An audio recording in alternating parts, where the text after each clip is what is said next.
ગઈકાલે રાત્રિના આશરે 2 વાગ્યાની આસપાસ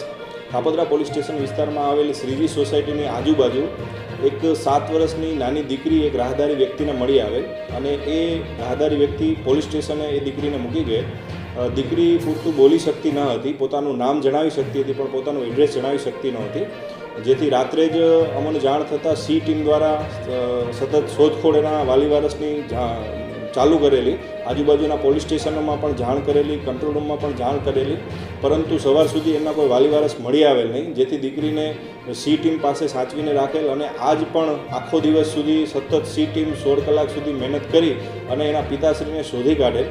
પિતાશ્રીને શોધી કાઢેલ ત્યારે માલુમ પડેલું કે દીકરીનો આજે જન્મદિવસ છે. તો પોલીસ દ્વારા, કાપોદ્રા પોલીસ સ્ટેશન દ્વારા એવું નક્કી કરવામાં આવેલું કે આ દીકરી રાત્રિની હેરાન થાય છે તો એના મોઢા ઉપર મુસ્કાન આવે એના માટે બર્થડે એનો જન્મદિવસ પોલીસ સ્ટેશને જ ઉજવવામાં આવે અને એ રીતે એ દીકરીનો આજે જન્મદિવસ કાપોદ્રા પોલીસ સ્ટેશન ખાતે ઉજવવામાં આવે છે.